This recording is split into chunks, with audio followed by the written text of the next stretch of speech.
La cárcel más bonita de Guatemala está en Quetzaltenango. Tanto el centro de detención preventiva para hombres como el de mujeres de esa ciudad son literalmente dos mansiones neoclásicas de unos 130 años de antigüedad. Curiosidades del centro histórico de Xela. Mi nombre es Alexander, guía general de turistas autorizado por INGUAT. Número 1, muchas gracias por la paciencia. Sé que no he estado subiendo tantos videos porque he estado trabajando en otras cosas. Como ustedes sabrán, esto aún no es sostenible. Sin embargo, les agradezco mucho las donaciones que me han hecho llegar a través de PayPal. Un fuerte abrazo a José Terraza, José Rodrigo Ceballos y Ángel Velázquez por su apoyo económico. Iba a hacer solo este video para Instagram y TikTok, pero me gustó tanto el tema que pensé que era mejor hacerlo para YouTube. Y de ahí me di cuenta de que todo lo que había grabado estaba en vertical. O sea, la cagué. Pero al final del día la información y el contenido es lo que cuenta, entonces procedamos. Estas mansiones quedan a 3 cuadras del Parque Central, y solo con verlas es fácil suponer que hubo profesionales involucrados en su construcción y decoración. Además que por sus dimensiones supongo que también existió capital para realizar ambos inmuebles. No tenemos la fecha exacta del inicio y la finalización de la construcción de ambos inmuebles. Lo que sí tenemos es el año en que fue comprada por Eusebio Ibarra Castillo al antiguo propietario, Nicolás Fuentes. Uno fue adquirido por 10,000 pesos el 1 de junio de 1885 y el otro por 2,000 pesos en 1887. Para no hacernos bolas, el edificio al este, el preventivo para varones, será el edificio macho, y el que está al oeste, el preventivo para mujeres, será el hembra. Y antes de que se enojen los viejos, en esa época no existía el quetzal como moneda, era el peso. Yo pienso que como el macho es el de dimensiones más grandes, podría ser que este fue el que costó más. Entonces, hablemos del macho. Este es de 2 pisos y por el desnivel en donde fue construido seguramente tiene sótano, haciendo que tenga una altura aproximada de 10 metros. Posiblemente su cimentación es a base de piedra boluda. Desde esta esquina podemos ver los muros de piedra tallada de unos 60 u 80 centímetros de espesor y el recubrimiento de mortero de la fachada principal, mientras que el lateral está expuesto con 4 ventanas con marco. Es fascinante la sobriedad de esta casa, esto hace que la poca ornamentación que tiene resalte bastante. Neoclásico, babe. Todo el segundo nivel tiene puertas con balcón y con un impresionante trabajo en herrería y en piedra tallada. En el primer nivel vemos un trabajo similar, solo que aquí son ventanas con un diseño diferente y chilero en sus rejas. Cuando llegué estaban sacando la basura del preventivo, entonces no tengo buenas fotos. Entonces acudí a Google Street View y vi que hay una puerta extra que solía ser una ventana. La portada de esta casa, el ingreso principal, es enorme y también de piedra. La decoración en las enjutas resalta tanto en este edificio. El sistema penitenciario tiene fotos del interior y podemos ver que está algo alterado, pero se conserva el edificio. Algunas ventanas han sido tapiadas y se han construido galeras de lámina. Se ve la ornamentación en las puertas y las grandes columnas de los pasillos, así como la balaustrada y columnata de madera del segundo piso. Tengo entendido que existe una gran pila, pero no la veo en ninguna foto. La verdad está bien chilera esta casita. O casona. El techo es de lámina, normal. Lo único que me llama la atención son estos torreones que no son parte de la estructura original. De hecho, se parece a los que tenía la comisaría de Retaluleu. Y esta es la cronología de las personas e instituciones públicas y privadas que estuvieron en este edificio. No sabía que Limbo estuvo aquí, entonces me pregunto en dónde y cuál era el edificio original antes de 1902. Me parece tan curioso que hasta 1944 la cárcel todavía funcionaba en el Parque Central. La hembra también es de 2 niveles, pero de dimensiones más pequeñas. Considero este inmueble aún más sobrio que el anterior. ¡Neoclásico, mami!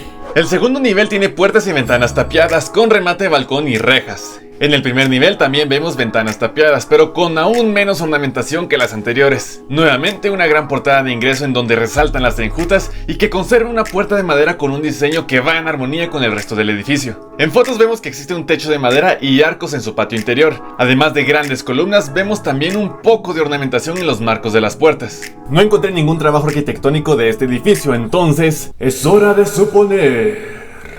Los materiales de construcción han de ser similares a los del edificio anterior, y seguramente existe o existió algún sótano y una pila. Puede ser que ambos inmuebles sean el reflejo o el estilo favorito del antiguo dueño o del arquitecto. Vemos que reutiliza un diseño similar en las portadas de ingreso de ambos inmuebles. Pilastras masivas sobre pilastras masivas con decoración en las enjutas, pero varían ciertas cosas, como en una se usa el orden dórico y en otra el jónico. Una fachada es de piedra expuesta y la otra recubierta. Predominancia de ventanas y puertas adinteladas en la fachada, con arcos en el patio interior. Predominancia de arcos en las ventanas y puertas con columnas en el patio interior.